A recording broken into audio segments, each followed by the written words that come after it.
আল্লাহ নবীর সাহাবে কেরামগণ কিভাবে আল্লাহর রাস্তায় জীবন দিয়েছেন, হযরত মা সুমাইয়াকে কিভাবে পরীক্ষা নেওয়া হয়েছে, সম্পদের পরীক্ষা, এমনকি জীবন পর্যন্ত আল্লাহর রাস্তায় দিয়ে দেওয়া লেগেছে।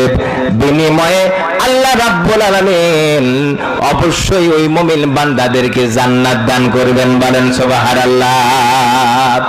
এজন্য আল্লাহ রাব্বুল আলামিন কি বলেন, ইউকাতিলুনা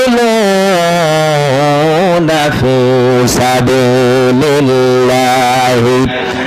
আল্লাহ রাব্বুল আলামিন বলেন, যারা নাকি মুমিন বান্দা হবে তারা আল্লাহর রাস্তায় যুদ্ধ করবে, জিহাদ করবে, আল্লাহ রাস্তায় যুদ্ধ জিহাদ চালাবে, প্রাণান্ত করার চেষ্টা চালাবে। যুদ্ধ জিহাদ, জিহাদ শুধু মারামারির নাম জিহাদ নয়,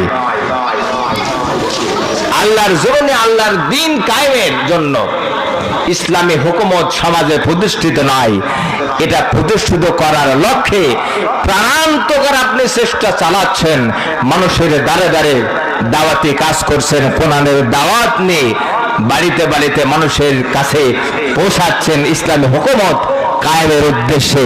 এটি একটি জিহাদের অংশ, বলেন সুবহানাল্লাহ, আজরে বলেন সুবহানাল্লাহ। আল্লাহ নবী যখন জিহাদের কাজে তাবুক যুদ্ধের জন্য সাহাবে কেরামগণকে বললেন, হে সাহাবীরা, কার কাছে কি আছে, আজকে জিহাদের ময়দানে তোমাদেরকে ঝাঁপিয়ে পড়তে হবে, সম্পদ ব্যয় করতে হবে, টাকা পয়সা দান করতে হবে, এই সম্পদ দ্বারা জিহাদের কিছু সরঞ্জাম কিনতে হবে, তীর কিনতে হবে, এরপরে যে সরঞ্জামগুলোর মাধ্যমে যুদ্ধ করা হয় এইগুলো ক্রয় করতে হবে আল্লাহর রাস্তায়। কে কি আছে তোমরা, তোমাদের কাছে কি আছে, দান করো। হযরত আবু বকর রাদিয়াল্লাহু তাআলা আনহু আল্লাহর নবীর দরবারে তার কাছে যতটুকু সম্পদ ছিলেন, কোন কোন বর্ণনায় বলা হয়েছে তার কাছে শুধুমাত্র একটি খেজুর অথবা খেজুরের আটি ছাড়া আর কিছু ছিল না। তিনি আল্লাহর নবীর কাছে হাজির হয়ে গেলেন, তিনি জমা দিয়ে দিলেন।